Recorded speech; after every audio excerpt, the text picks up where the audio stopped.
Well, hello there. This is another tutorial video. This one's going to be on inventory.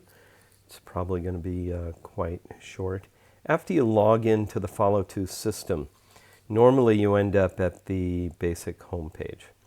But you click Dashboard to get to inventory, or you'll find that counter duties also have a whole series of options, and down at the bottom is an inventory option as well.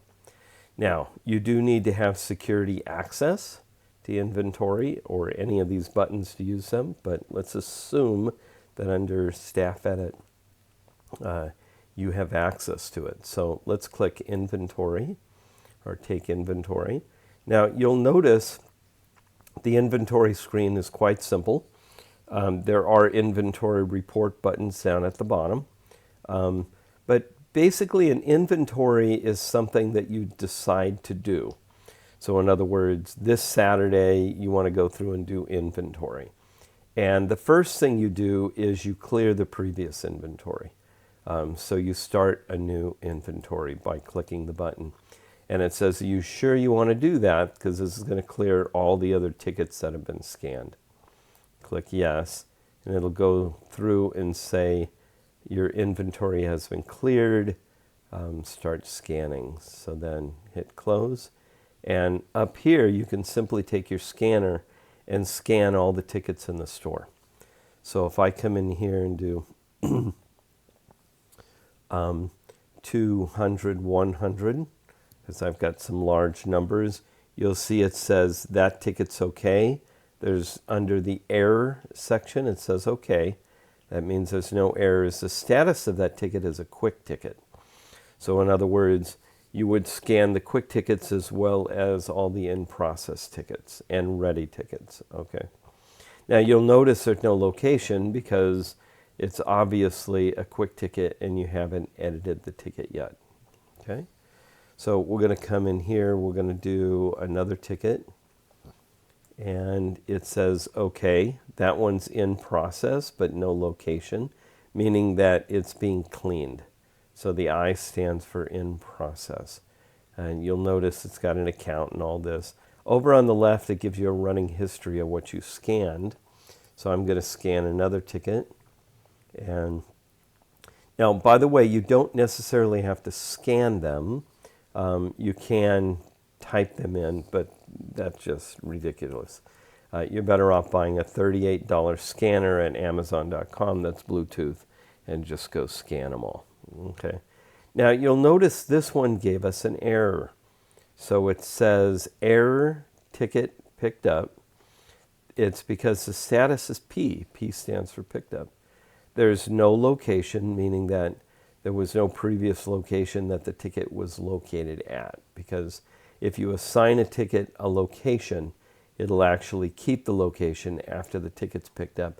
In case the customer comes back in and says, hey, I forgot one of my shirts, so you didn't give me one of the shirts, you can go back to the original location.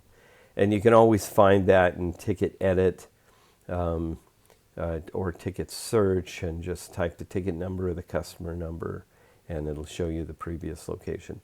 Now under ticket history, it'll show you the complete history of locations as well. So you'll notice on the left, error, ticket 111 picked up, okay? So that tells you immediately, hey, I got a problem with that particular ticket, because it shows picked up, but it's still on the rack. And that's kind of an unusual error, but it happens. Here I'm going to scan another one. It says okay, everything's fine. Scan another one, and that one's okay. Now we're going to go to a different rack and scan something a little bigger. And then I'm going to scan this ticket. And you can see that one's already picked up as well. If a ticket is voided, so in other words, a counter person voids the ticket for whatever reason, but the ticket still went through in processing, it'll also show that. Now, once you're done scanning everything, and obviously that can take time, then you do the missing inventory button, okay, or the inventory issues report, okay. Now, can you leave this? Yes. You could leave the inventory, go write tickets, go pick up tickets, go run reports, do whatever you want. When you come back to inventory, it keeps your previous inventory that you've done. Okay, it won't display. So if I go to write ticket and then I say, hey, I'm done writing the ticket, I want to go back to inventory, you'll notice it's not displaying your previous because it's allowing you to basically keep going, but it keeps it in memory.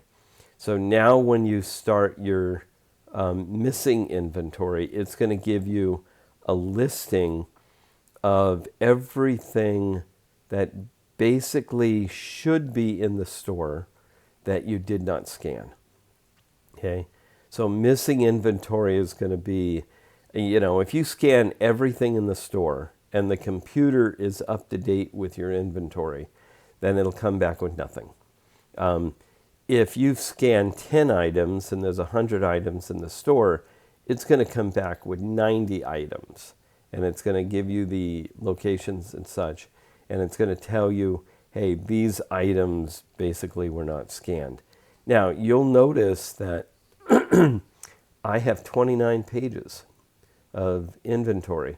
And it's because I literally only scanned like 8 items. Okay? But you'll see this inventory report shows me that there's quite a number of items that are in the store that were not scanned. Now, you'll notice the very first option is slot. So that's your location. Okay? So for a lot of items that I'm doing, there is no slot. And that's mainly because I haven't assigned locations in this test database. This one does show rack. Now, if it shows rack, it means you're marking it ready. All you're doing is you're marking it and you're putting it on the rack, and theoretically, you put it in alphabetical order. If you do assign location, you'll actually get the location number here. I do recommend that stores use assign location and you get barcodes on your rack. It gives you better inventory accuracy. Just showing on the rack, if you're doing it in alphabetical order, what if somebody put it in the wrong place? You have no clue. But if you're assigning location, when they put it away, they have to scan the ticket and they have to scan the location. And it gives you a lot more accurate. Here's some examples here on this page. These have all been assigned locations. So this one is, and you'll see it's ready status. So R means, hey, it's ready to pick up. It's been assigned to location 283.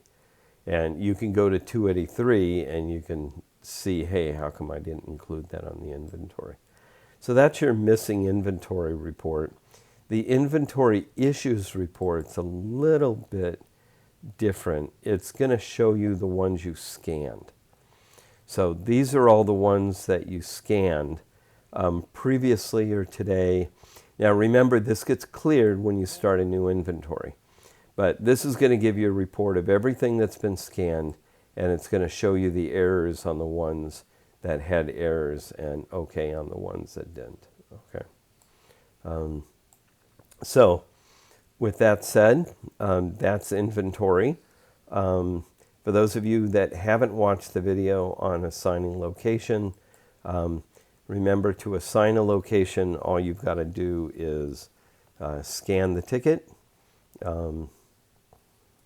and then mark the location, and it will automatically scan, mark the location, show you on the bottom what it was actually done. So if we ran an inventory on ticket number 200-100, you'll notice that it's assigned to location 33 now. Okay, that's it for today. Thank you very much, and we'll see you in the next video.